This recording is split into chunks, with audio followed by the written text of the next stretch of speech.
साहूनम्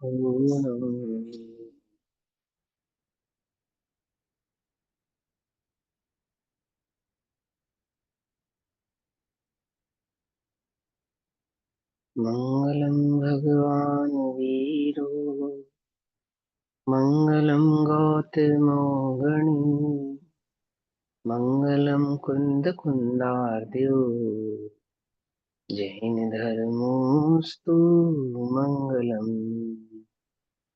सर्वमंगल मांगल्यम सर्वकल्याणकारकम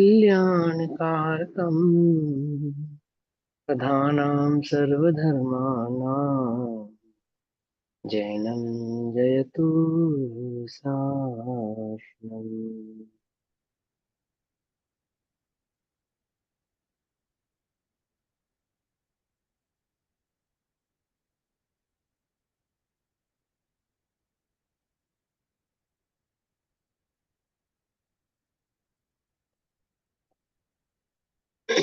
हमारी रात्रिकालीन कक्षा का विषय है समाधि मरण या संलेखना। आदरणीय पूज्य छोटे दादाजी के माध्यम से लिखी गई पुस्तक के माध्यम से हम सभी यहाँ पे स्वाध्याय कर रहे हैं। जहाँ तक हमने कल पढ़ा था उसके आगे का स्वाध्याय हम स्टार्ट करेंगे। दीदी पढ़िए। जो प्रश्न पूछा था उसी का उत्तर चल रहा है अभी, पेज नंबर 13। इसी हाँ कि प्रकार आपने अत्यधिक प्रश्न ये था कि आप कहते हो कि ना मरने की इच्छा होनी चाहिए ना जीने की वांछा होनी चाहिए, है ना। और यहाँ पे आप कह रहे हो कि पहले उपाय करो बचने का, और जब उपाय संभव ना हो तो संलेखना ग्रहण कर लो। तो संलेखना का ग्रहण करना वह मरने की वांछा हुई और उपाय जीने की इच्छा हुई। आपकी बातों में तो खुद ही कॉन्ट्रडिक्शंस खड़े हो रहे हैं। तो उसका समाधान कर रहे हैं। समाधान। इसी प्रकार अत्यधिक पीड़ा के कारण जल्दी मृत्यु की कामना करना भी सहज जीवन और सहज मरण व्रत की सहज स्वीकृति नहीं है, अतः हम्म इसे अतिचार कहा है। यह जिसमें मरने अज्ञानी की इच्छा या मरने की कामना, बहुत जीने की इच्छा और जल्दी मरने की कामना है, उसको अतिचार कहा है। मरण के सहज स्वीकृति को अतिचार नहीं कहा है। अथवा जीवन जाने और उस जीवन को जीने का उपाय करे उसको अतिचार नहीं कहा है। जीने की जो जीविषा इच्छा है, नहीं बच पाने पर भी जो इच्छा है, किसी भी प्रकार से जीने का जो भाव है, सम्यक मिथ्या का कोई भाव ही नहीं है, हिंसा हिंसा कोई विवेक नहीं है, वहां जो परिणाम है उसको अतिचार कहा है। ऐसे ही रोग आदि के कारण, दुख आदि के कारण जो मरने का परिणाम है उसको वहां अतिचार कहा है। सहज मरने मरण की स्वीकृति को वहां पे अतिचार नहीं कहा है। आगे। यह अज्ञानी जगत स्त्री पुत्र माँ बाप भाई बहन आदि चेतन परिग्रह एवं रुपया पैसा मकान जायदाद आदि अचेतन परिग्रह तथा मुख्य रूप से शरीर को अपना माने बैठा है। उक्त चेतन संयोगों में ही इच्छा परिग्रह प्रचार अचेतन है। परिग्रह और शरीर आदि में इस जीव का एकत्व ममत्व कर्तव्य भोक्तव्य जो बुद्धि बैठी है, इसी चेतन अचेतन और शरीर इस देह के छूटने पर इस जीव को दुख होता है। क्योंकि जहां आसक्ति होती है, जहां मोह होता है, वहीं दुख होता है। जहां मोह की पूर्ति होना होता नहीं जानता, वहां ये जीव दुखी होने लगता है, परेशान होने लगता है। आगे। उन्हें जोड़ने और उनकी रक्षा करने में लगा है। यदि इसमें से एक व्यक्ति या एक वस्तु का वियोग हो जाता है तो यह भी आकुल व्याकुल हो जाता है। हम्म मरण तो समस्त चेतन अचेतन संयोगों के एक साथ वियोग का नाम है। अतः इस हम्म मरण का नाम सुनते ही अनंत आकुल व्याकुल हो जाना इस अज्ञानी जगत का सहज स्वरूप है। जहाँ एक चीज भी खो जाए हमारी, ये एक जिस चीज इतनी सामग्री है हमारे पास, चेतन अचेतन और ये देह, देह में छोटा सा रोग हो जाए तो आकुलित होने लगता है। तब 1000 काले बालों में एक बाल सफेद हो जाए तो आकुलित होने लगता है। अपने अनुसार कोई परिणमन ना हो तो आकुलित होने लगता है। संयोग आदि पदार्थों में किसी एक आदि पदार्थ का, किसी एक पदार्थ का भी वियोग हो जाए तो आकुलित होने लगता है।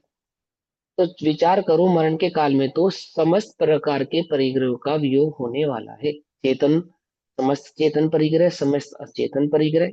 जो स्त्री पुत्र मकान, जो स्त्री पुत्र आदि होते हैं उनको चेतन परिग्रह कहते हैं।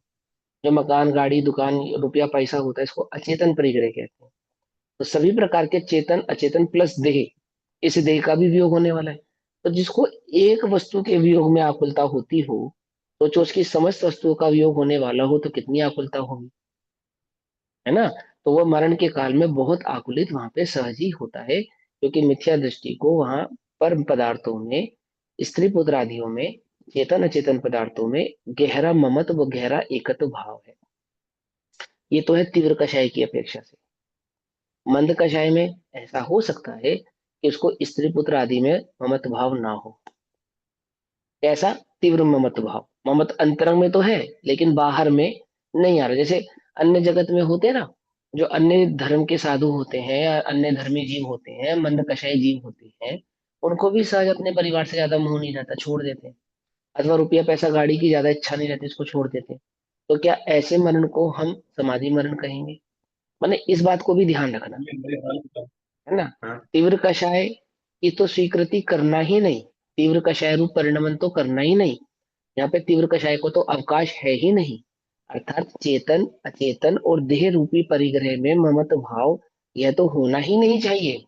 परंतु वास्तविक इन पदार्थों में ममत्व भाव का ना होना, उसका क्या मतलब है एक्चुअल में? कि जो स्व चैतन्य तत्व है, जो निज आत्म तत्व है, जब तक उसमें एकत्व भाव नहीं हो, तब तक इन सभी पदार्थों में ममत्व भाव रहे बिना रहेगा नहीं, छूट ही नहीं सकता। हाँ, इतना हो सकता है कि जीव की कषाय मंद हो जाए। तो यहाँ संलेखना किसको कह रहे हैं कि कषाय की मंदता तो हो, परंतु किसके आश्रय से हो? आत्मा के आश्रय से हो, आत्मानुभूति के आश्रय से हो, सम्यक दर्शन के आश्रय से हो, अनंतानुबंधी कषाय के अभाव के आश्रय से हो, अथवा अन्य दो कषाय तीन कषाय के अभाव से हो, है ना।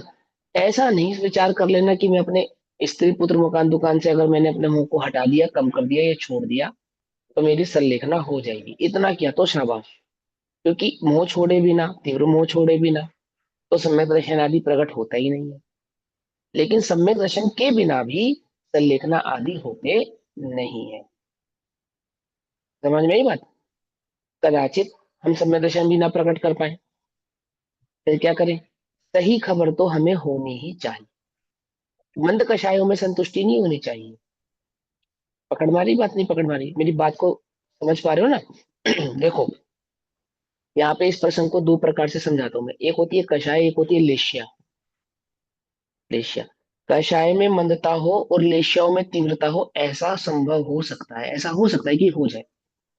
और लेश्याओं में मंदता हो और कषाय में तीव्रता हो, ऐसा भी हो सकता है। जैसे फॉर एग्जाम्पल, कोई ठग है, आपको ठगना चाहता है, तो आपके साथ जो बात करेगा, आपके साथ जो अपना एटीट्यूड रखेगा, वो कैसा रखेगा? एकदम प्रेम भरा, एकदम प्रेम भरा। आपके साथ बात भी मीठी मीठी बोलेगा, और आपके साथ जो उसकी फिजिकल एक्टिविटी होगी वो भी बिल्कुल ऐसी होगी, बिल्कुल अपने मित्र जैसी। परंतु अंतरंग में परिणाम क्या है उसका? तीव्र कषाय का, वो आपको ठगना चाहता है। जैसे जो लोग धोखा देना चाहते हैं, ठगना चाहते हैं, वो कैसा व्यवहार करते हैं? व्यवहार तो बहुत अच्छा अच्छा करते हैं, लेकिन अंतरंग में कषाय बहुत तीव्र होती है उनकी। उनका एक ही लक्ष्य होता है कि किसी भी तरह से इसको ठग लूं। और जब आपकी धन संपत्ति आदि का वो हरण कर लेते हैं, तो उसी हरण के आधार से वो प्रसन्न भी होते हैं ना। तो वहां लेश्या तो कैसी है? मंद है। और अंतरंग कषाय कैसी है? वो तीव्र है। ऐसे ही जिसको सम्यक दर्शन प्रकट नहीं हुआ है, ऐसे जीव की भी लेश्याएं तो मंद हो सकती हैं, और कदाचित अंतरंग कषाय भी मंद हो सकती है, मंद मंद। लेकिन वहां कषाय का अभाव नहीं है। कषाय के अभाव पूर्वक हुआ समाधि मरण ही वास्तविक संलेखना है, वास्तविक समाधि है। बात समझ में आ रही ना रही? और कषाय का जो अभाव होता है, वो किसके आधार से होता है? कि वो तत्व निर्णय के आधार से ही होता है, उसका दूसरा कोई आधार नहीं है। ठीक। तत्व निर्णय यानी देव शास्त्र गुरु का श्रद्धान, सात तत्वों के स्वरूप का चिंतन, आपा पर का श्रद्धान, और आत्मानुभूति। ये जो आत्मानुभूति है, चौथे नंबर पे आत्मानुभूति, ये आत्मानुभूति पूर्वक हुआ जो जो मरण है, अथवा देह का वियोग है, ये तो समाधि मरण है। सभी जीवों को सम्यक दर्शन प्रकट हो जाए ऐसा भी जरूरी नहीं है। पुरुषार्थी को प्रकट होता है ऐसा जरूरी भी है ना। ये भी समझने वाली बात है ना। मान के चलो आपको सम्यक दर्शन प्रकट नहीं भी हुआ है, तो भी क्या होना चाहिए? आपा पर का श्रद्धान होना चाहिए। आपा पर का श्रद्धान नहीं भी कर पा रहे हैं तो सात तत्वों का चिंतन मनन, उसका अभ्यास आपको होना ही चाहिए। और 7 तत्वों का चिंतन मनन अभ्यास आपको नहीं हो पा रहा है, तो देव शास्त्र गुरु के स्वरूप का ज्ञान संज्ञान आपको होना ही चाहिए। यदि सच्चे देव शास्त्र गुरु के स्वरूप का ध्यान होगा, सच्चे देव शास्त्र गुरु के स्वरूप का चिंतन होगा, तो 7 तत्वों के चिंतन तक भी आप अवश्य ही पहुंचेंगे, 7 तत्वों के स्वरूप को भी आप अवश्य ही समझेंगे। यदि देवशास्त्र गुरु के स्वरूप में ही गड़बड़ होगी, तो 7 तत्वों तक आप कभी पहुंच नहीं पाएंगे। आपको मालूम, इसीलिए आपने नोटिस किया होगा, आप मोक्ष पर प्रकाशक जी पढ़ते हैं, आप रत्नाकरण श्रावकाचार्य जी पढ़ते हैं, तो वहां पे सबसे पहले देवशास्त्र गुरु के स्वरूप का निरूपण किया जाता है सबसे पहले, और कुदेव कुगुरु कुशास्त्र आदि के निरूपण से उनका निराकरण किया जाता है। और ये सिर्फ यहाँ नहीं होता है, यहाँ पे आप तत्व संबंधित जो भी न्याय के जो शास्त्र पढ़ेंगे, आप तो मीमांसा आदि जैसे ग्रंथ पढ़ेंगे न्याय के बड़े, वहां पे भी इसी शैली को अपनाया जाता है। क्या किया जाता है कि सबसे पहले तो देव शास्त्र गुरु का श्रद्धान किया जाता है, और कुदेव कुगुरु कुशास्त्र का निराकरण किया जाता है। क्यों किया जाता है ऐसा, सीधा तत्व समझाओ ना आप। सभी जीव आत्मा है, सभी जीव भगवान है, सभी जीव अनंत गुणात्मक है, कि बोले ऐसे नहीं। 7 तत्वों का स्वरूप समझने के लिए आपको सच्चे देवशास्त्र गुरु का स्वरूप भी संज्ञान में होना चाहिए। यदि सच्चे देवशास्त्र गुरु के प्रति आपका श्रद्धा नहीं है, सच्चे देवशास्त्र गुरु के स्वरूप को आप समझते नहीं है, जानते नहीं है, तो 7 तत्वों का निरूपण भी आपको समझ में आने वाला नहीं। आपके चित्त की भूमि में वह प्रकट ही नहीं हो सकता, प्रवेश ही नहीं कर सकता। कुछ लोगों का ऐसा अतिरेक हो गया है कि 7 तत्व तो कोई भी किसी को भी सब में दर्शन प्रकट हो सकता है। तो उसमें क्या है, उसमें क्या देवशास्त्र गुरु की ज्यादा कहने की आवश्यकता नहीं है। कोई बात नहीं, इनको जैसा गुरु का और देव का स्वरूप समझना समझने दो। ये तो तत्व चिंतन कर रहे हैं। बोलो आत्मा कहने वाले जगत में, मैं आत्मा हूं ये कहने वाले जगत में कौन नहीं है, कौन नहीं है बोलो। आप आज आज इंस्टाग्राम फेसबुक खोलकर देखो आप, भरे पड़े हैं मैं आत्मा हूं कहने वाले, भरे। समझे ना बड़े ध्यान से, चैतन्य प्रभु की चर्चा करने वाले, परंतु वास्तविक वो, अच्छा ये बात परिपाटी कौन बता रहे हैं, पंडित टोडरमल जी समझा रहे हैं, कह रहे हैं कि देखो भाई, जो सम्यक दर्शन है ना, सम्यक दर्शन प्रकट करना, इसका क्राइटेरिया देवशास्त्र गुरु के श्रद्धान से होता है शुरू। यदि देवशास्त्र गुरु का श्रद्धान ही पूरा सही नहीं है, तो आप 7 तत्व आप अपर का श्रद्धान और सम्यक दर्शन कुछ भी प्रकट नहीं कर सकते। कुछ क्वेश्चन पूछ रहे दीदी आप? ये हाँ बोलो। अभी आपने कषाय और लेशिया के ऊपर एग्जाम्पल दिया, वो मुझे हम्म। कुछ ज्यादा अच्छा फिट सा नहीं लगा यहाँ पे, क्योंकि वो तो हाँ। मायाचारी के परिणाम हुए। मायाचारी के हाँ परिणाम ने तो कषाय। दो लेशिया, लेशिया जो वचन की और जो काया की लेशिया है, वो तो उसकी सरल है ना, लेकिन अंतरंग जो उसके लेशिया है वो तीव्र है। और मंद कषायों में क्या होता है कि मंद कषायों के अंदर लेशिया यानी कि शरीर के प्रति, जैसे द्रव्यलिंगी, द्रव्यलिंगी की मंद लेशिया होती है, हम्म। उसको कषाय। द्रव्यलिंग जो होते हैं उसकी लेशियों के दर से ही मंद कहा जाता है। लेकिन जो अनंतानुबंधी आदि होती है वो तो विद्यमान होती है, भले ही अंतर कोड़ा कोड़ी होती है, परंतु अनंतानुबंधी के उदय को सदैव तीव्र ही माना गया है। किसे कहते हैं अनंतानुबंधी? जो स्वरूप का आश्रय प्रकट ना होने दे, जो सम्यक दर्शन प्रकट ना होने दे, उसको अनंतानुबंधी कहते हैं। समझ नहीं बात? और उस द्रव्यलिंगी की लेशा कैसी है, कषाय कैसी दिखनी है आपको बोलो? इतनी सरल है एकदम, मंद ऐसे दिखेगी। भावलिंगी सर्प बंद जैसा, एकदम। बिल्कुल भावलिंगी जैसे। ठीक। अब ये जो क्राइटेरिया है, ये दूसरे को मापने के लिए नहीं बताया, ये अपने परिणामों को मापने के लिए बताया। ये इसके लिए नहीं बताया कि आप आमुक जीव में ये खोज करो कि कौन द्रव्यलिंगी हो सकता है कौन भावलिंगी। ये कह रहे हैं कि अपने सम्यक दर्शन को प्रकट करने के लिए जो चूक आप कर सकते हो, उस चूक की पहचान कराने के लिए कि आप अपनी मंद कषायों को क्या समझ सकते हो, आप अपनी मंद कषायों को सम्यक दर्शन समझ सकते हो। समझ सकते जिन्हें हैं। देवशास्त्र गुरु का श्रद्धान नहीं है, ऐसे जगत में कितने ही जीव हैं जो हमने आत्मा का आनंद लिया है, आत्मा के स्वरूप को प्रकट किया है, हम आत्मा को जानते हैं, वो ऐसा डंगे की चोट पर कह रहे हैं। किसका अनुभव किया उन्होंने? और उनसे आत्मा के स्वरूप की चर्चा करो तो उसका स्वरूप भी बतलाने को तैयार है। कितने लोग हैं जगत में जो शिव का, ब्रह्मा का, विष्णु का साक्षात दर्शन किए बैठे हैं, और उनकी कषाय, उनका जीवन कैसा, बिल्कुल अति मंद, अति मंद। ये तो अन्य मतों का हाल है, वो कह रहे तुम्हारी भी ऐसी दशा हो सकती है, यदि तुमको सच्चे स्वरूप की खबर नहीं होगी, उसमें कोई बड़ी बात नहीं है, कोई बड़ी बात नहीं है। तुम ऐसे इल्यूजन में फंस जाओ।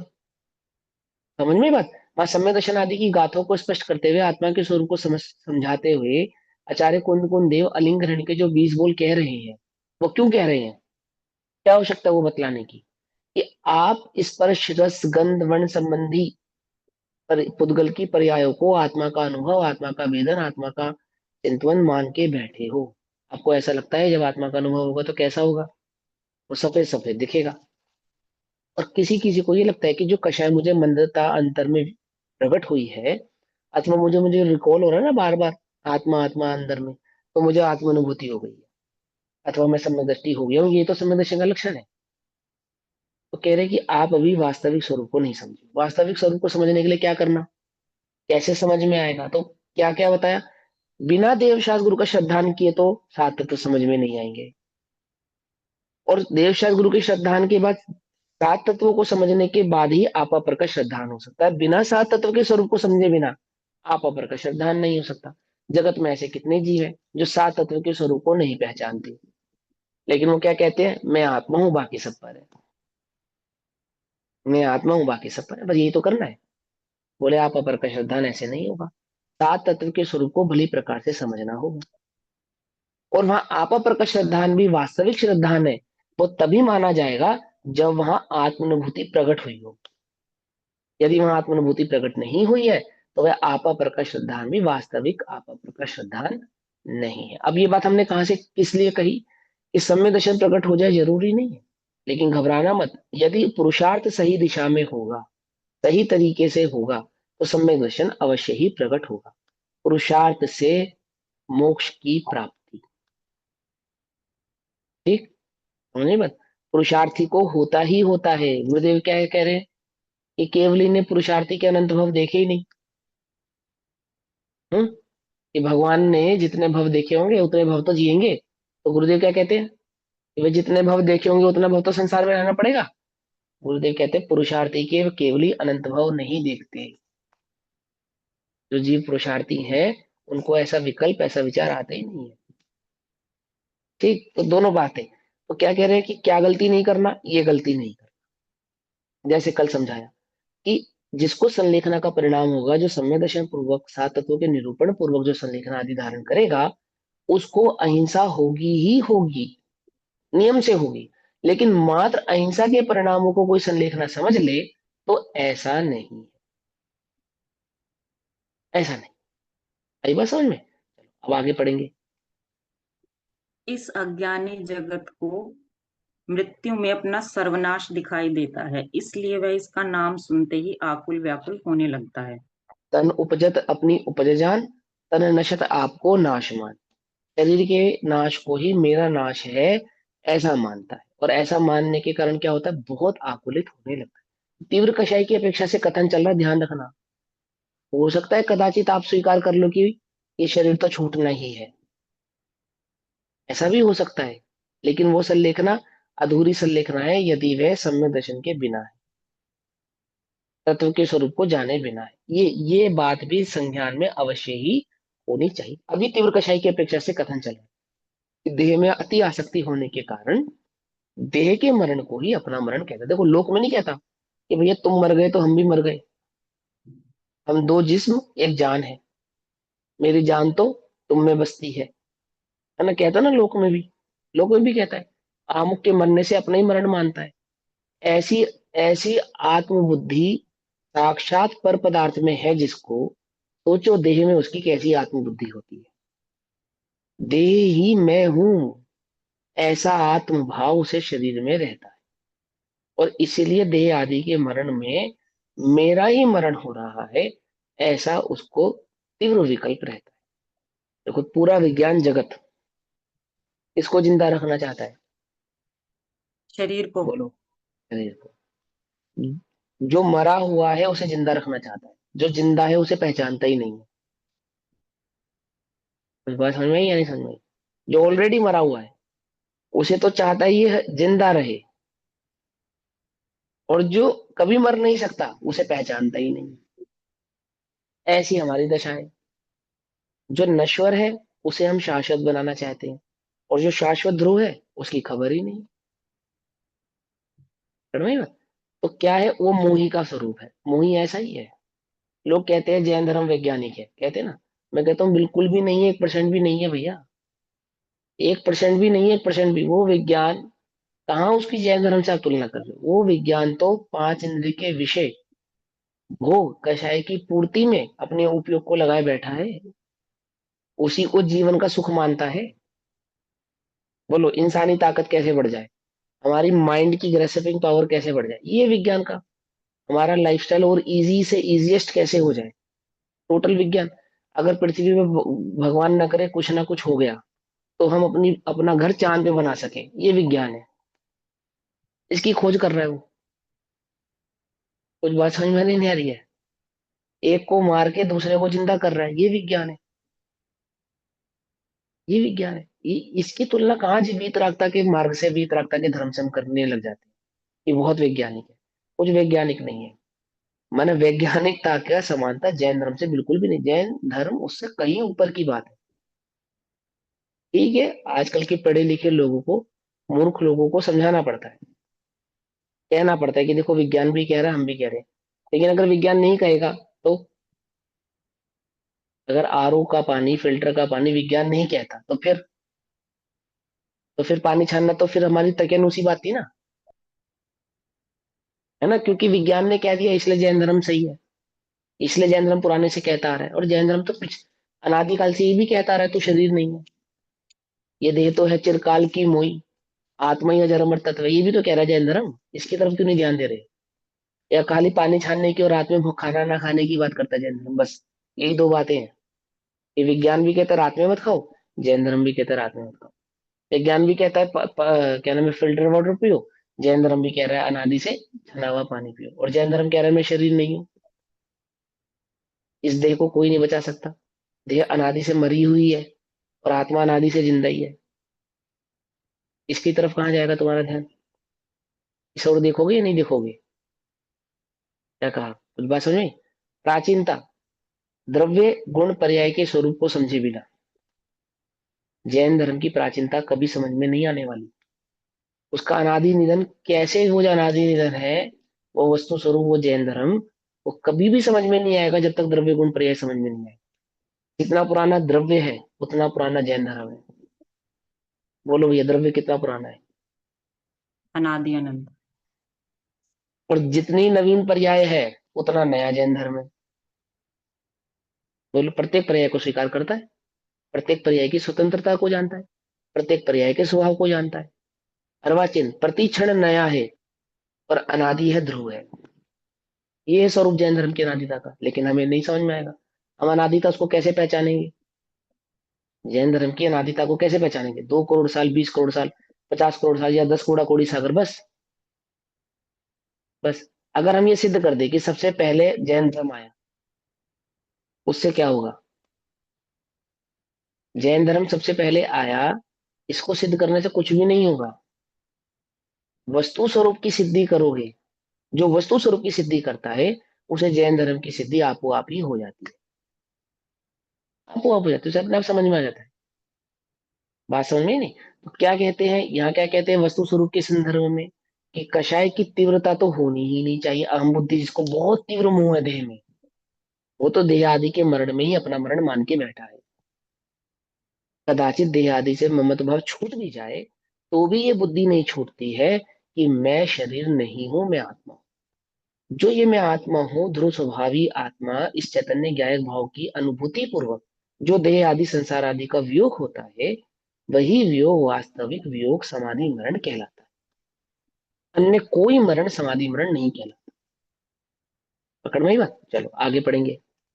इस अनित्य और अशरण जगत में इसे कोई शरण दिखाई नहीं देता, कोई ऐसा व्यक्ति दिखाई नहीं देता जो इसे मृत्यु से बचा ले। मरणम प्रकृति शरीरिणाम, प्राणियों का मरना प्रकृति है, प्राकृतिक स्वभाव है। महाकवि नेचुरल है। कालिदास की महाकवि कालिदास की उक्त सूक्ति के अनुसार मरना प्रकृति है, अतः मृत्यु आज नहीं तो कल, कल नहीं तो परसों अवश्य होगी, बरसों टलने वाली नहीं है। नहीं है, मरना सबको एक दिन अपनी अपनी बात, है ना, होने ही वाली है। ठीक है ना। हाँ, आगे। मैक्सिमम आयु उक्त कितनी है संयोगों संसार में? एक पर्याय की जो मैक्सिमम आयु है वो कितनी है? 3 पल्ले मनुष्य की अपेक्षा। 3 पल्ले। जानते हो कितना होता है?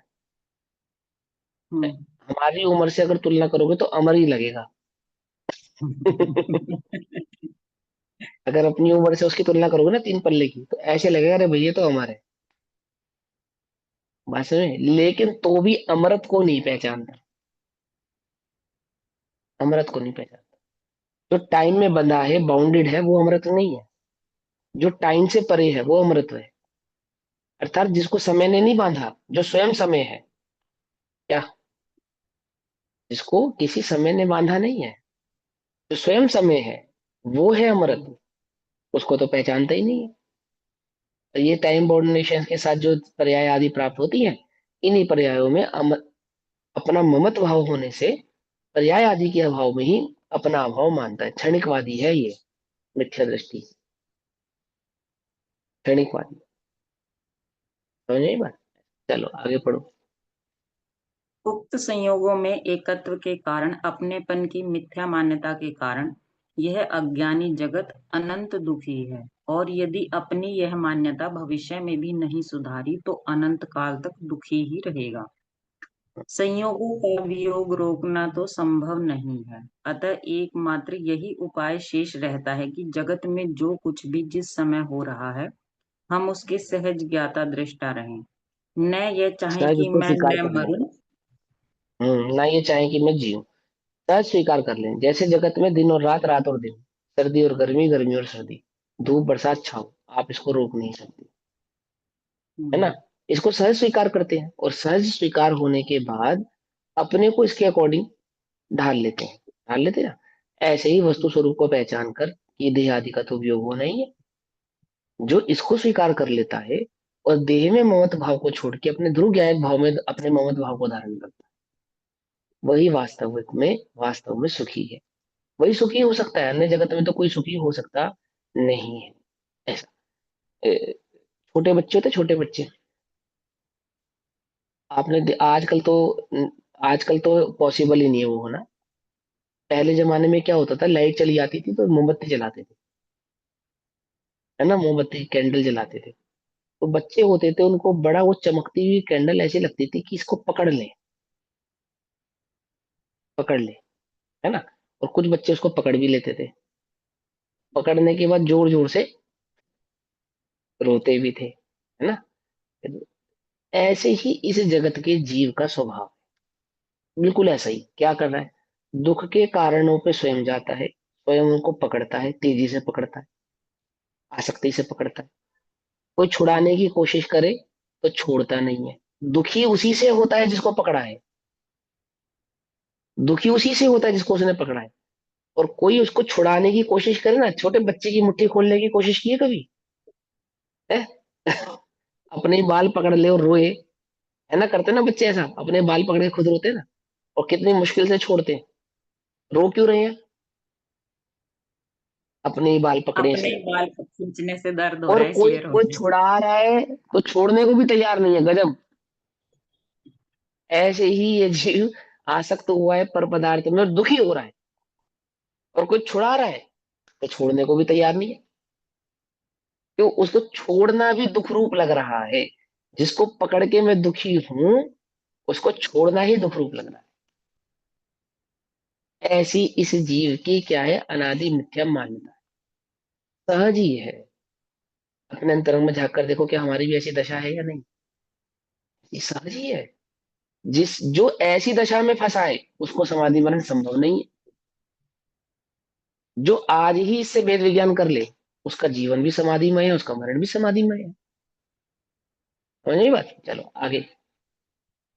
अनंत सुख देने वाली सच्ची मान्यता तो यही है कि यदि मृत्यु का अवसर आ गया है तो मरने के लिए तैयार, और जीवित रहने की सहज अनुकूलता हो तो जीने के लिए तैयार। इसी का नाम समाधि मरण है। समाधि मरण में न जीने की चाह है और न मरने की चाह है। मैंने दोनों ही सिचुएशन के लिए जो रेडी है, उसका नाम समाधि मरण है। अर्थात जो अपने मेरे अपने जीवन के वास्तविक भाव को भी पहचानता है, वही तैयार है ना। उसको मालूम है कि मेरा एक्चुअल जीविका क्या है। जीवित शक्ति के आधार से जीने वाला मैं चैतन्य तत्व। और देह आदि के वियोग के लिए तैयार, उसको पता है इसका तो सहज ही वियोग होना ही है। दोनों में जिसको स्वीकृति है और तैयार है। तैयार कौन है? जब युद्ध होगा और युद्ध पे लड़ने जाएगा वो तैयार नहीं है। जो युद्ध नहीं होने से पहले ही युद्ध की तैयारी में लगा है, वो युद्ध के काल के लिए तैयार है। सीधी सी बात है ना। जो आज पढ़ रहा है वो आने वाले एग्जाम के लिए तैयार है। जो बच्चे एकदम अप टू डेट रहते हैं पढ़ाई में, और टीचर घबराते नहीं है, बिल्कुल भी नहीं घबराते। हाँ, आवाज चली गई, मुझे मालूम है, घबराते नहीं है। जैसे टीचर ने बोला टेस्ट होगा, तो घबराते नहीं है बिल्कुल भी। वही होगा, क्योंकि वो तो तैयार है ना। और डरते कौन है? जिनकी तैयारी नहीं है। तैयारी नहीं है। अचानक से टीचर कह ले अपनी होमवर्क की कॉपी निकालो, तो जिसका काम अप टू डेट है वो तो तुरंत निकाल कर दे देगा, और जिसका नहीं है वो घबराएगा, रे भैया ये क्या हो गया। ऐसी हमारी स्थिति है। बोलो भैया, हो मरने के लिए तैयार?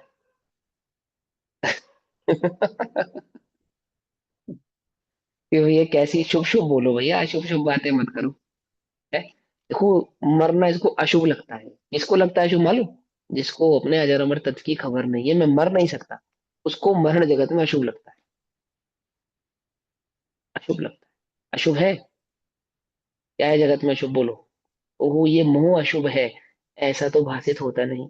ये राग ये द्वेष बुद्धि अशुभ है, ऐसी अपनी आसक्ति तो अशुभ भाषित होती नहीं। और वीतराग भाव की कोई बात कहे तो अशुभ भाषित होती है। ऐसी कुछ सुध बुध नाही रही है, मिथ्यामति छाई गई है। कुछ बात नहीं, कैसे मिथ्यामति छाई गई है उसको। वीतरागता की बात तो उसको अशुभ अशुभ लगती है। अरे भैया शुभ शुभ हो। और जो वास्तविक अशुभता है उसको पहचानता ही नहीं। समझे? गुरु जी एक प्रसंग सुनाते हैं। हमारे जो गुरु जी ना, बाल ब्रह्मचारी पंडित समुद्र प्रकाश जी, वो एक प्रसंग सुनाते हैं कि उनका त्याग है कि वो किसी के इनॉग्रेशन जैसी जगहों पे नहीं जाएंगे। जैसे किसी ने अपने घर का मुहूर्त किया या दुकान का मुहूर्त किया, ऐसी किसी जगह का मुहूर्त किया, वो वहां नहीं जाते, उनका त्याग है। तो एक भाई उनको एक बार धोखे से अपने इनॉग्रेशन पर ले गया। धोखे से इंसेंस की जाना तो उसके घर था, और सेम डे उसकी दुकान का इनॉग्रेशन था। वो ले गया, और इनॉग्रेशन पे ले जाके वो गुरु जी से कहता है कि आप हमारे तो धन्य हो गए, और आप आ गए तो सबसे पहले कदम हमारी दुकान पे आपके ही पड़ गए। तो गुरु जी ने बोला कि तो अब मैं आ ही गया हूं तो आशीर्वाद भी ले लो भाई। क्या आशीर्वाद ले लो? कि तेरी ये दुकान जल्दी ही बंद हो जाए। क्या? और वो तो घबरा गया बेचारा, एकदम से मायूस हो गया कि क्या कह दिया आपने पहले भी नहीं। तो गुरु जी ने बोला भाई, तो इसको, दुकान का चलना ये शुभ नहीं है। ये संसार छूट जाए, ये संसार बंद हो जाए, ये शुभ भाव है, इसको पहचान। ये संसार बढ़े, संसार का बढ़ना रे, नरदेह की ये है हार है। नहीं एक क्षण इसका तुझे अ, विवेक ना ही विचार है ना?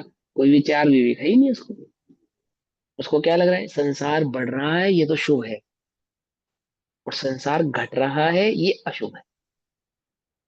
किसको लगता है? ये जिसकी मान्यता में उल्टापना है ना, खोट है, उसको ऐसी उल्टी उल्टी बातें सीधी सीधी लगती। समझ में? वो घबरा गया, अरे अशुभ कह दिया आपने, अशुभ है। देह का छूट जाना अशुभ है। देह छूट जाएगी तो कहाँ जाओगे? जब देह नहीं मिलेगी तो क्या होगा? सीधे सिद्ध होंगे। सिद्ध। समझे? बहुत सुंदर हाँ। एग्जाम्पल दिया। जब इसका हाँ। भाव समझ आया ना, बहुत अच्छा लगा था। एक बारी तो लगता है कि क्या हाँ। कह रहे हैं। हाँ, क्या कह रहे हैं, क्या कह दिया। लेकिन सच्ची बात है, जब देह नहीं रहेगी तो क्या होगा? सिद्ध होंगे। समझे नहीं समझे? लेकिन वहां तक नहीं सोच पाते हम। हमें क्या लगता है देह नहीं रहेगी तो क्या होगा भैया? देह नहीं रहेगी इसी का तो सारा उपाय है। टोटल पुरुषार्थ तो इसी के लिए करा जा रहा है। देह ही जिन्हें दुख है। क्या कहते हैं मुनि राजू के लिए मालूम? शरीर ही मात्र परिग्रह जिनको बचाए, ऐसा कहते हैं दिगंबर मुनि राजू के लिए। क्या परिग्रह है? देही मात्र परिग्रह है, और परिग्रह बुद्धि है उनको? नहीं है। परिग्रह का देह मात्र परिग्रह दिख रहा है, और परिग्रह बुद्धि है नहीं, अर्थात देह में ममत्व बुद्धि नहीं है, अपरिग्रही। एक ही मात्र ऐसा परिग्रह रह गया है जो साथ है, ये भी छूट जाएगा। बुद्धि नहीं है उसको, ममत्व भाव नहीं है उसके प्रति, अशुभ नहीं है उनके लिए वो कुछ भी, क्योंकि वे अपने शुभ भाव को पहचानते हैं। शुभ भाव अर्थात अजर अमर तत्व को पहचानते, अविनाशी अविच्छिन्न धारा को पहचानते हैं, अपनी अक्षीण रिद्धि, अपनी अक्षीण लक्ष्मी को पहचानते हैं। अक्षीण लक्ष्मी अनंत गुणों की खान, जिसमें एक गुण भी कभी घटने बढ़ने वाला नहीं है। लोक में लक्ष्मी के घटने को शुभ मानते हैं, लक्ष्मी के बढ़ने को, लक्ष्मी के घटने को अशुभ मानते हैं, लक्ष्मी के बढ़ने को शुभ मानते हैं। और ज्ञानी अनंत लक्ष्मी को पहचानते हैं। समझे? उपचार से मोक्ष को लक्ष्मी कहते हैं, और वास्तव में अपने अनंत गुणों की निधान जो ज्ञान लक्ष्मी है उसको पहचानते हैं। उस ज्ञान लक्ष्मी में सदा निवास करते हैं, सदा निवास करते हैं। उनको जानते हैं ये लक्ष्मी कभी खत्म होने वाली नहीं। कौन सी लक्ष्मी? केवल ज्ञान रूपी लक्ष्मी। मात्र ज्ञान रूपी लक्ष्मी का कभी अभाव होता नहीं है। ज्ञान में जब स्थित होंगे तो सुख होगा या दुख होगा? सुख। सीधी सी बात है। लोक में अर्थ है ना, अर्थ, अर्थ माने धन, अर्थ माने धन। नीति शास्त्रों में अर्थ का मतलब होता है सेटिस्फेक्शन, सेटिस्फेक्शन। जो आपके पास सेटिस्फेक्शन है ना, वो आपका अर्थ है, वास्तविक अर्थ है आपका। बहुत धन हो आपके पास और सेटिस्फेक्शन ना हो, तो वह धन भी कैसा हो जाता है? निरर्थक हो जाता है। कहा है ना उसको, लोभी को, लोभी धनी हो तो भी निर्धन के समान है, और निर्धन यदि संतुष्ट हो तो धनी के समान है। नीति शास्त्रों में आपने नीति वाक्यों में सुना होगा इन बातों को। माने अर्थ जगत में सेटिस्फेक्शन को कहते हैं। मोस्ट सक्सेसफुल जो सेटिस्फेक्शन है, पावरफुल जो सेटिस्फेक्शन है, एक्चुअल जो सेटिस्फेक्शन है, वो कहाँ है? संतुष्टि कहाँ है? बोले आत्मा एक में। स्वभाव स्वरूप क्या, हाँ, एक स्वभाव एक स्वरूप की स्थिरता के बिना अन्य कहीं नहीं है, अन्य कहीं नहीं है। मुनिराज बोलो, संतुष्ट है या नहीं? इसके आश्रय से सर्दी गर्मी झेल रहे हैं, नगनता झेल रहे हैं, 22-22 परीक्षे उनको हो रहे हैं, कहीं कहीं उपसर्ग हो रहा है, कहीं आहार भी नहीं हो पा रहा है, अंतराय हो रही है, तो संतुष्ट है या नहीं? मुनिराज को ऐसा नहीं लगता होगा, अरे यार क्या सरदर्दी ले ली, अच्छे खासे राजपाट में बैठे थे, बढ़िया 2 टाइम का खाना भी बिना मांगे मिलता था, यहाँ तो आकड़ी लेके निकलो, कभी मिलता है कभी नहीं मिलता, सो उसमें भी कभी अंतराय, कभी कुछ कभी कुछ, और सर्दी गर्मी झेलो अलग, वस्त्र भी ना पहनो, इतनी तकलीफ है। ऐसा लगता होगा उनको? नहीं लगता। क्यों? क्योंकि वो सेटिस्फाइड है। कहाँ? स्वरूप में। स्वरूप अंतरंग में जो सेटिस्फेक्शन प्राप्त हुआ, तो जगत में जहां पे उनको आत्मबुद्धि थी, सब छूट गई। वास्तविक अर्थ के स्वामी कौन? मुनिराज। वास्तविक अर्थ के स्वामी, जगत के समस्त अर्थ के स्वामी। बड़े पंडित साहब क्या कहते हैं? एकमात्र अध्यात्म विद्या ही ऐसी विद्या है कि जगत की समस्त विद्याएं उसके सामने सर झुकाती हैं। बोलो, भगवान के समक्ष सब सर झुकाते हैं, भगवान किसके समक्ष सर झुकाते हैं? मुनिराज के समक्ष सारी दुनिया सर झुकाती है, मुनिराज किसके समक्ष सर झुकाते हैं? जगत का सारा वैभव मुनिराज के समक्ष झुक जाता है, और मुनिराज स्वयं आत्म वैभव के सिवा अन्य कहीं देखते ही नहीं। देखो गुरुदेव को सुनो आप ध्यान से, गुरुदेव क्या कहते हैं? धूल, धूल का स्वामी। सेठ आता ना, धनी सेठ, क्या कहता है, क्या कहते हैं गुरुदेव उसको? धूल पूजा का स्वामी। पूजा की लाइन में भी आती है एक लाइन ये वाली, हम्म। भव्य निहारे अहो आपको, आप निहारे अपनी ओर। अपनी और, हाँ, है ना, धूल का स्वामी। धूल है, धूल का सेठ, ऐसा कहते हैं गुरुदेव। धूल का स्वामी बना फिरता है, आत्म अनंत गुणों की निधान है, स्वामी किसका बन रहा है? धूल का। ये ज्ञानी ही जान सकता है, जिसने अपने अर्थ, वास्तविक अर्थ भाव को, स्वभाव को पहचाना हो, उस ही को ये बुद्धि हो सकती है। अन्य जगत में तो जीव किसकी अनुनय विनय करते हैं? धनियों के अनुनय विनय करते हैं। चक्रवर्ती जैसे सम्राट भी स्वयं मुनिराजों के समक्ष झुक जाते हैं। मुनिराजों को उनके चक्रवर्ती पने का क्या देखते मुझे, चक्रवर्ती झुक गया मेरे आगे, क्या देखते हैं, आत्मा ही देखते हैं। अपने को भी अनंत गुणों के निधान से जानते हैं, उसको भी अनंत गुणों के निधान से ही पहचानते हैं। हम कैसे पहचानते हैं?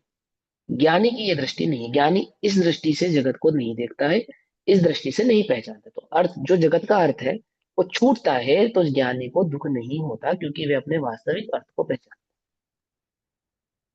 कर में बात, क्योंकि वहां अर्थ में उसको क्या है, संतुष्टि है। निज चैतन्य ज्ञायक भाव में संतुष्ट हुए हैं, तिष्ठ भी है और संतुष्ट भी है। तिष्ठ माने होता है ठहरना। हे स्वामी अत्रो अत्रो अत्रो, तिष्ठो तिष्ठो तिष्ठो, तिष्ठो माने ठहरो या विराजो। तो हम कहाँ तिष्ठे हैं? परम। संतुष्ट जो शब्द बना है ना, संतुष्ट जो शब्द है, ये तिष्ठ से ही बना है। तिष्ठ माने ठहरना। जहां आप ठहर गए वहीं आपकी संतुष्टि है। जहां आप संतुष्ट होते हैं वहां आप ठहर जाते हैं। बात समझ में आ रही है ना? मैंने रुक जाते हैं, उसी चीज में रुक जाते हैं। तो ज्ञानी आत्मा में ठहरे हैं, तिष्ठे हैं, वहां संतुष्ट है। अज्ञानी कहाँ तिष्ठा है? आईफोन 16 17 कौन सा आने वाला है? उसकी पर में तिष्ठता तिष्ठा है हो। ना, तिष्ठता। जिसकी आपको रुचि है वहां आप तिष्ठे हो। मुनिराजों की स्वभाव में रुचि है, इसलिए वे स्वभाव में ही तिष्ठते हैं। कहाँ तिष्ठते हैं तीनों लोकों में स्वामी? तीनों लोकों के स्वभाव में। नाथ स्वभाव में तिष्ठते हैं और कहीं नहीं तिष्ठते। वहीं संतुष्ट हैं इसलिए वहीं तिष्ठते हैं। आई बात समझ में? हम कहाँ तिष्ठे हैं अभी भी? या तो तिजोरी में तिष्ठे हैं। तिजोरी में तिष्ठे, समझ रहे? कहाँ बैठे हो? तिजोरी में। गल्ले पे बैठे सेठ जी। कुछ बात समझ में नहीं आई? गल्ले पे बैठे हैं या गल्ले में बैठे हैं? क्या?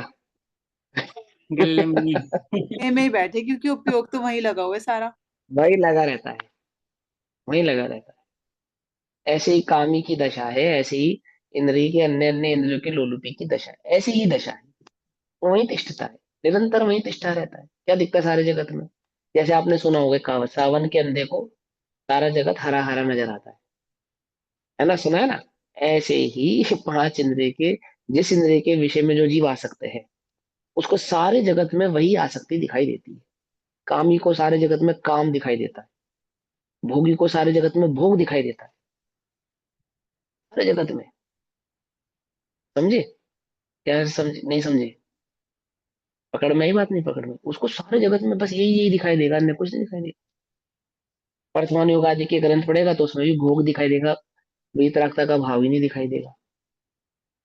शास्त्रों में भी, धर्मों में भी, मंदिर में भी उसको क्या दिखेगा? क्या कहेगा? ये नगन घूमते हैं, अच्छा नहीं लगता, अच्छा नहीं लगता, समाज पे बुरा असर पड़ता है। क्या कहा? कुछ बात समझ में आई नहीं? क्या दिखता है उसे? उसे सारे जगत में सिवाय इस भोग के और कुछ दिखाई नहीं दे, कुछ नहीं दिखाई दे, क्योंकि वो वही तिष्ठा है, अन्य कहीं नहीं तिष्ठा, अन्य कहीं नहीं तिष्ठा। गुणी जनों को देख हृदय में मेरे प्रेम उमड़ा हुए, क्योंकि वे गुणों में तिष्ठे हैं ना, जो जो गुणों में तिष्ठते हैं, उन्हें सारे जगत में क्या दिखाई देता है? गुण ही गुण दिखाई देते हैं। उपसर्ग करने वाले भी गुणी दिखाई देते हैं, उपसर्ग हटाने वाले भी गुणी दिखाई देते हैं। ये ज्ञानी की दृष्टि है, अज्ञानियों की नहीं है। अज्ञानियों की नहीं है। इसलिए गुरुदेव को कोई सेठ और कोई गरीब ऐसा नहीं दिखता था, आत्मार्थी दिखते थे सब। सब आत्मार्थी। जिसको रुचि है, जो समझना चाहता है, जो रुचिवान है, उससे बहुत प्रेम करते थे गुरुदेव। और जो विरोधी था उससे मध्यस्थ रहते थे। समझ में? गुरुदेव के जमाने में एक सरसेठ हुकमचंद हुए, इंदौर में बनाया उन्होंने कांच का मंदिर। अंग्रेजों के जमाने के सबसे बड़े सटोरी थे वो। सटोरी मतलब ये ये जो सेंसेक्स के व्यापारी थे, सट्टा ही कहते थे उस जमाने में उसको। और उनका भाग्य इतना स्ट्रांग था, इतना तेज था, कि वो कभी अपना सट्टे में हारे नहीं।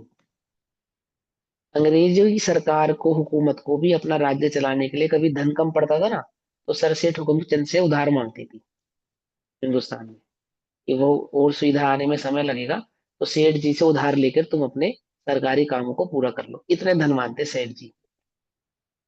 तो सर सेठ हुकमचंद जहां भी जाते थे तो सारे समाज को यही आशा रहती थी उनसे कि भाई ये कुछ धन हमें समाज के कार्य के लिए दे देंगे। और दानी भी थे, दान भी करते थे, ऐसा नहीं था। तो एक बार उनका सोनगढ़ जाना हुआ। सोनगढ़ में वो गुरुदेव की सभा में बैठे।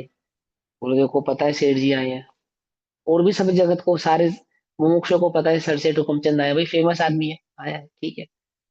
हुकुमचंद जी आए, बैठे, गुरुदेव का प्रवचन सुना, और जब चलने की बारी आ गई, वो यही विचार करते रहे कि अब कोई मुझे टोकेगा और मुझसे कुछ मांगेगा, अब कोई मुझे टोकेगा और मुझसे कुछ मांगेगा। पहला भ्रम तो उनका ये टूटा कि जब वो गुरुदेव के प्रवचन में बैठे थे, तो उनको ये उम्मीद थी कि गुरुदेव मेरा नाम लेंगे, क्योंकि वो जिन भी सभाओं में गए थे, उन सभा के जो भी मेन मेन थे, उन्होंने उनका हमेशा नाम लिया ही था। गुरुदेव ने उनका नाम ही नहीं लिया। फिर उनको दूसरी आशा रही कि समाज मुझे संबोधन करेगा और मुझसे कुछ कहेगा, ना समाज का कोई संबोधन हुआ। बस एक लाइन इतनी सी आई कि आज अपने समक्ष सर सेठ हुकुमचंद जी भी पधारे हैं और हम इनका स्वागत करते हैं, बस बात खत्म। इतनी सी बात, एक सम्मान की बात, इतनी सी। वो भी मेरे को कंफर्म नहीं है कि इतनी लाइन भी कही गई थी या नहीं कही गई थी, एक बात बस इतनी, इसके अलावा कुछ नहीं।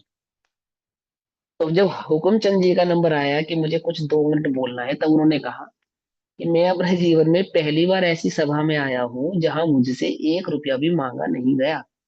मुझे बड़ा आश्चर्य हो रहा है कि मैं कहाँ आ गया। क्या कहा? कुछ बात समझ में नहीं। ज्ञानियों के समक्ष रहने वाले अज्ञानियों की भी धन बुद्धि टूट जाती, भयभीत होते ना, ज्ञानी के समक्ष भय रहता है। भोगों की अंतरंग में भले ही रुचि हो, परंतु वो भोगों की कामना करने वाले भी अपने भोग बुद्धि को प्रकट नहीं करते ज्ञानियों के समक्ष। ऐसा ही उनका महात्म्य होता है, कोई नहीं कह पाया वहां पे।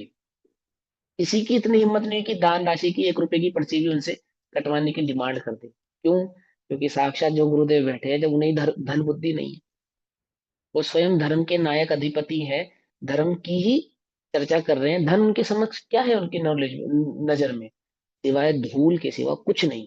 वास्तविक अर्थ को पहचानने वाला ज्ञानी लोक में किसी के आगे हाथ नहीं फैलाता। समझे? कि मुनिराज तो करपात्री होते हैं, वो तो हाथ फैलाते हैं। अरे भैया, नवदा भक्ति करनी पड़ती है तब जाके मालूम, नवदा भक्ति पूर्वक। नवदा भक्ति मालूम कैसे होती है? नवदा भक्ति पूर्वक अनुनय विनय करनी पड़ती है, तो जाके वो करपात्री मुनिराज तुम्हारे समक्ष, तुम्हारे गृह में, आहारशाला में प्रवेश करके आहार ग्रहण करते हैं। तो वो भी अपनी मर्जी से, अगर एक ही गिलास खाना हो तो तीनों लोगों की ताकत लगा दोगे, दूसरा गिलास नहीं दे पाओगे उन्हें। समझे? क्या समझे? नहीं समझे? ये जो हमारे चित्त में जो धर्म बुद्धि है, जो भोग बुद्धि है, बोले इस बुद्धि के साथ संलेखना नहीं हो सकती। इस इंद्रिय आसक्ति, 5 इंद्रिय के विषय भोगों की आसक्ति के साथ संलेखना नहीं हो सकती। वास्तविक संलेखना तो अपने वास्तविक स्वरूप को पहचानने से ही होती है, वास्तविक स्वरूप में तिष्ठने से ही होती है। जो इंद्रियों में संतुष्ट है उनको नहीं, जो स्वभाव में संतुष्ट है उनको संलेखना प्रकट होती है। आई बस में, आगे पढ़ेंगे, 5 मिनट हो रहे हैं, आगे पढ़ेंगे। प्रश्न। सभी जीव जीना चाहते हैं, मरना तो कोई नहीं चाहता, फिर भी आप कहते हैं कि मरने की इच्छा नहीं करना, शीघ्र मरने की इच्छा नहीं करना। मरने की इच्छा क्यों नहीं करना? मरने के लिए ही तो समाधि मरण लिया है। उत्तर। हम्म। अब वो रिपीट कर रहे मरने हो की को, मरने के लिए समाधि मरण नहीं किया है। समाधि मरण का मतलब मरण नहीं है, मरण से भिन्न जानने का नाम समाधि मरण है। अपने मरण को, मरण भाव को भूलकर अपने अजर अमर तत्व भाव को पहचानने का नाम समाधि मरण है। मरण के भय का मिट जाना ही समाधि मरण है। मैं कभी नहीं मरूंगा, ऐसे अपने अमरत्व भाव का ज्ञान हो जाना, ध्रुव स्वभाव का ज्ञान हो जाना ही समाधि मरण है। समाधि मरण माने क्या? जहां मरण का मरण हो चुका है। क्या समझे या नहीं समझे? जहां मरण का ही मरण हो गया है, वो समाधि मरण है। जहां मरण है वहां समाधि मरण नहीं है। जहां मरण का मरण है वहां समाधि मरण है, अर्थात अपने ध्रुव स्वभाव की जहां खबर है वहां समाधि मरण है। और तुम कह रहे हो कि मरने की इच्छा नहीं करना समाधि मरण, तो मरण ही है, मरण नहीं है, मरण नहीं है ना। पढ़ो, एक दो चार लाइन होगी उसके आंसर में वो पढ़ती। मरने के लिए समाधि मरण नहीं लिया जाता, मरने से तो बचने के उपाय किए जाते हैं। जब जीने का कोई उपाय नहीं बचता तब समाधि मरण लिया जाता है। जब समाधि मरण ले ही लिया तो फिर जीने की आकांक्षा उचित नहीं है, आकुलता का ही कारण है। इसलिए लिखा है कि जीने की इच्छा भी नहीं रखना। बहुत कष्ट होने पर कभी कभी शीघ्र मर जाने का भाव होता है। बहुत से लोगों को यह कहते आपने सुना होगा कि बहुत कष्ट है, जल्दी मौत आ जाए तो अच्छा है। जगत के सहज परिणमन को सहज ही होने देना श्रेष्ठ है। उसमें कुछ फेर फार तो हम कर ही नहीं सकते, फेर फार करने की भावना भी नहीं रखना चाहिए। यहाँ तो यह कहा जा रहा है, ज्ञानी जीवों का तो जीवन भी समाधि में होता है और मरण भी समाधि में। वह तो श्रद्धा की अपेक्षा सदा समाधि में ही होता है। समाधि मरण करने का व्रत नहीं है। आयु के अंत में जब सहज भाव से मृत्यु नजदीक हो, अत्यंत नजदीक हो, तो शांति से मरण को स्वीकार करना समाधि मरण है। बस अब इसमें ध्यान रहे। समाधि मरण का एक व्यवहारिक पक्ष है और एक मूल पक्ष है। व्यवहार पक्ष में जितना है कि ज्ञानी ये बात जानता है कि देह नश्वर है और उसके छूटने पे काल निश्चित है। जब उस काल वह काल आता है तो उसको सहजता से वह स्वीकार कर लेता है। इसको लोक में समाधि मरण कहते हैं। और वह किसको स्वीकृति हो सकती है इस बात की? इसकी ज्ञानी स्वीकृति को। सिर्फ उसी को हो सकती है जिसको अपने जीवित भाव की खबर हो। वो लोग मरण को कोई स्वीकार नहीं करेगा। ये बात ध्यान रखना। जे त्रिभुवन में जीवन अंत, सुख चाहे दुखते भयवंत। और वो सुख, जीवन को सुख मानता है। हर जीव जीना चाहता है, स्वभाव से ही जीना चाहता है, क्योंकि जीवत शक्ति का धारी है। क्योंकि अब उसने जीवन की कल्पना देह में करी है, इसलिए देह के आधार से जीना चाहता है। मरना तो कोई नहीं चाहता। ज्ञानी भी मरना नहीं चाहता। बोले ज्ञानी भी मरना नहीं चाहता, ये कैसी बात कही आपने? अपने जीवत स्वभाव को पहचान गया ना। अब वहां जहां उसने जीवन की कल्पना की थी, वहां से उस कल्पना को छोड़ दिया, उसने टूट गया, त्याग हो गया इस कल्पना का। जहां उसने जीवन की कल्पना की हुई थी, तो वहां उस कल्पना से छूट जाने का नाम समाधि मरण है। जो काल्पनिक जीवन की कल्पना किए बैठा था कि वहां जीवन है, इस देह में जीवन है, वास्तविक जीवन तो स्वभाव को पहचान लिया, क्या हो गया? अब मरण होगा? अब मरण होगा ही नहीं। मरण का ही तो भय था ना। मरण का ही तो भय था ना। तो जब जान गया अपने ध्रुव स्वभाव को, तो पक्का हो गया ना उसे कि मेरा तो मरण होगा ही नहीं भैया। देखो, आपको पता है, आग में कूदने वाले लोग क्या पहनकर कूदते हैं? फायर प्रूफ ड्रेस, है ना। वॉल्केनोस वगैरह में जाते हैं, स्टडी करने के लिए जाते हैं, आग में जाते हैं, तो क्या पहन लेते हैं? फायर प्रूफ ड्रेस पहन लेते हैं। तो फायर प्रूफ ड्रेस पहनने के बाद फिर उन्हें डर लगता है आग में कूदने में? क्यों नहीं लगता? उसको पक्का हो गया, आग तो मुझे छू ही नहीं सकती, मैं तो जलूंगा ही नहीं।